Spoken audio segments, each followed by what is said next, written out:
De la bonne animation en 2D, un film français basé sur un best-seller de la BD française, ça fait plaisir. Car oui, aujourd'hui nous parlons du Grand Méchant Renard et autres contes en 180 secondes.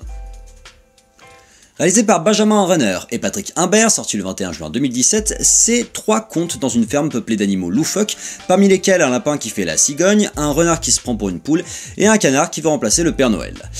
Alors, c'est le genre de film qui, moi, personnellement, ne me parle pas beaucoup, parce que c'est des films qui sont quand même plus centrés pour les enfants, c'est pas comme un Pixar qui est aussi bien pour les enfants que pour les adultes, là c'est quand même beaucoup plus visé pour un public enfantin, mais je trouve que malgré ça, ça reste objectivement très réussi. Moi, ça m'a pas plu plus que ça, mais je reconnais de grandes qualités à ce film, et je pense que tous ceux qui ont des enfants de bas âge, eh ben, ils peuvent les amener voir Le Grand Méchant Renard et autres contes, parce que c'est vraiment de la bonne animation, c'est vraiment de beaux contes, et ça a une symbolique assez forte, et ça fait toujours plaisir d'éduquer les enfants par le cinéma.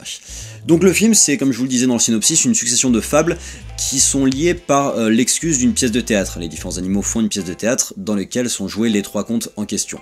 Ça permet d'offrir des petits entr'actes d'ailleurs entre ces scènes, qui offrent l'occasion d'avoir des petits sketchs qui marchent très bien aussi et qui sont assez chouettes. Toutes les histoires se valent pas, je trouve qu'il y a 3 contes, la meilleure c'est celle du milieu, à savoir l'histoire du Grand Méchant Renard qui est dans le titre. Les autres sont un peu moins bien, je trouve que la première est cool, mais qu'en fait la troisième rappelle beaucoup la première, parce qu'on retrouve les mêmes persos et les mêmes attitudes des persos, les thématiques sont un petit peu différentes, mais ça sent un peu la redite de la première histoire.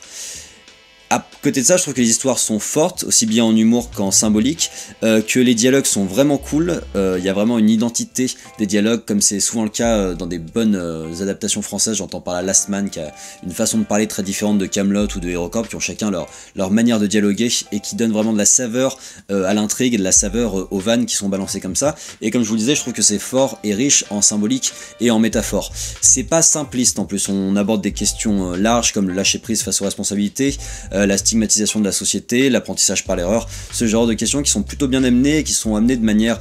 très didactique, très comment dire, éducatif. C'est très digeste en fait, on s'ennuie pas face à ça et ça paraît pas avec des gros sabots, c'est assez finot. À côté de ça, c'est très beau, vraiment, je trouve que la 2D est stylisée, c'est colorisé en aquarelle, et ça fait plaisir de voir un film en 2D parce que ça fait longtemps. Les mimiques, les gestuels, les décors, tout ça est très enchanteresse, il y a une identité visuelle qui est forte et qui est vraiment recherchée, ça fait plaisir, et cocorico pour ça parce que c'est grave bien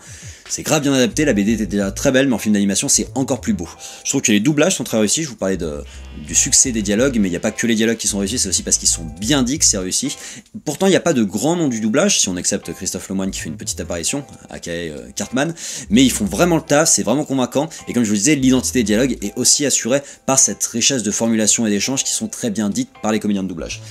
Je trouve que du coup le Grand Méchant Renard et autres contes est moins ouvert qu'un Disney ou qu'un Pixar, c'est-à-dire que ça cherche pas à parler aux plus grands, c'est plus focalisé sur les jeunes enfants, mais c'est pas pour autant qu'on a vu les exigences qualitatives du film à la baisse. Ça s'adresse moi, mais je reconnais ses qualités, c'est un film pour les enfants et les fans de bons films d'animation, et pour eux c'est vraiment très réussi. Et top.